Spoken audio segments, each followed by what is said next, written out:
Well, guys, some very bad news. As you can tell, obviously, this is what a trailer hitch does to a 74 Corvette. All right, hold on. Let me back up a little bit here. This is my 1974 Corvette Stingray convertible. I've been building for about 4 months now. I bought it with an old, tired, small block V8, which I immediately yeeted out of it, along with a 3-speed transmission, and replaced it with a 4.8-liter LS motor that I pulled out of a 2003 GMC Yukon. It took numerous modifications for it to fit. I built a full custom wiring harness, transmission crossmember, a complete new EFI fuel system, full exhaust system. I dyno tuned it.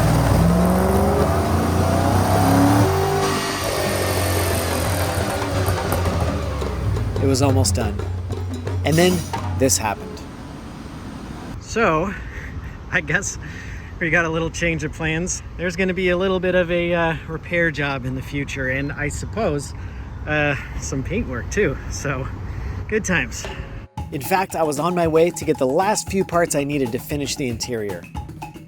I filmed almost an entire episode putting the interior back together with sound deadening, heat shielding, the works.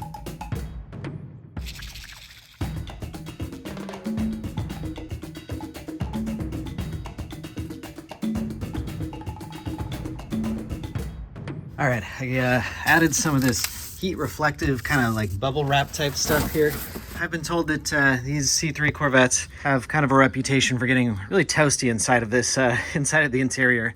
At this point, we have Dynamat with some reflective tape on top, which should help with the heat. Then we got a layer of actual reflective stuff, which is pretty much weightless, so it's kind of a good thing to add. Yeah, this looks good. Ah, the carpet. I spent an entire day huffing spray paint fumes just to turn those black-ish. Good times.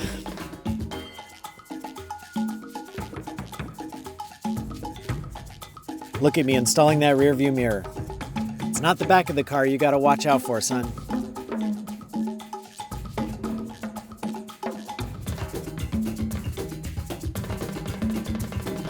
All right, I've been kind of working my way through this. I got the mirror and the little mirror thing. I guess that's all I've got yet so far after I got to be a couple hours of struggling here. But it seems like this little trim piece there, or whatever, this pad, really is like totally form fit to this piece right here. So even this pretty small wire, I mean, I guess it's kind of medium-sized wire, makes this thing kind of stick down a little awkwardly. So I think I'm gonna go ahead and carve out a channel on one side here just for that wire to sit into. Probably carve it out with my Dremel. And probably the bigger issue, definitely the bigger issue, is the bigger plug here. I'm gonna have to carve out a place for that to live in this thing here. And I don't feel too bad carving this guy up because it's kind of in not great condition. It's a little bit cracked, as you can tell. So yeah, let's get carving. We'll see how this turns out.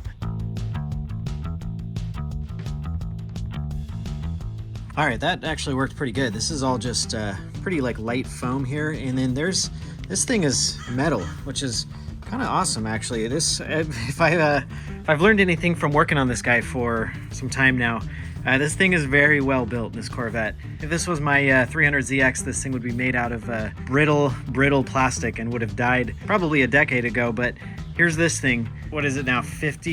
Over 50 years old, and still looks awesome and still in perfect condition. So yeah, I like it. I like overbuilt.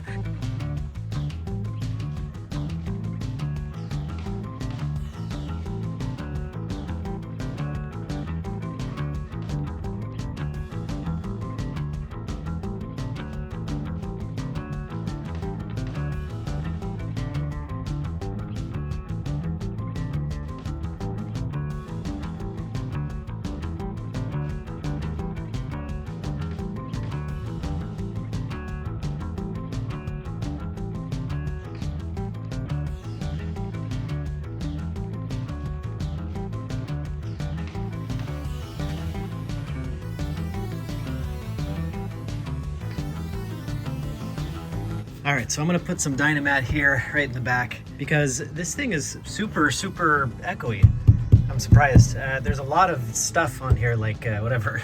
I don't know if that's like from the fiberglass or if that's sound deadening, but it looks to me like sound deadening. I guess some of it's like peeling off here, and there's just a massive amount of this stuff. If you look here, I mean, it's like half an inch thick. It's even more right here. There we go. That's crazy. It must have just like really ran down. The other side is absolutely not like that. It's actually pretty tidy, but it's almost like they finished off the tube on this side on my car here. Anyway, we'll ignore that. That's going to be covered with carpet, but right here, I feel like that's going to really cut down on the road noise.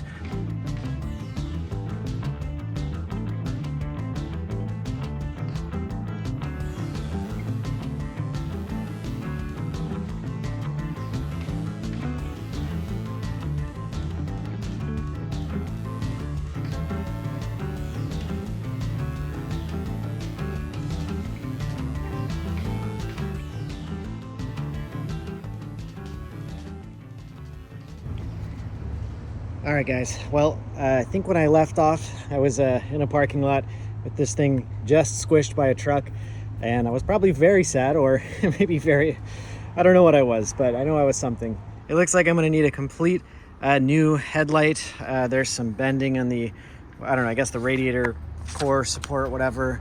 Hood and the entire front clip is toasted. So yeah, that's gonna be a big repair, but today we have a little bit of good news. In fact, a lot of good news. This guy is going to get repaired, and it is actually at the body shop right now at a Corvette specialist. So that is good, because that means this thing's going to get repaired correctly. 100% covered by the other guy because it was his fault for backing into me, obviously. Pretty clear-cut case there, so that's good. It's about 10 grand in repairs or more.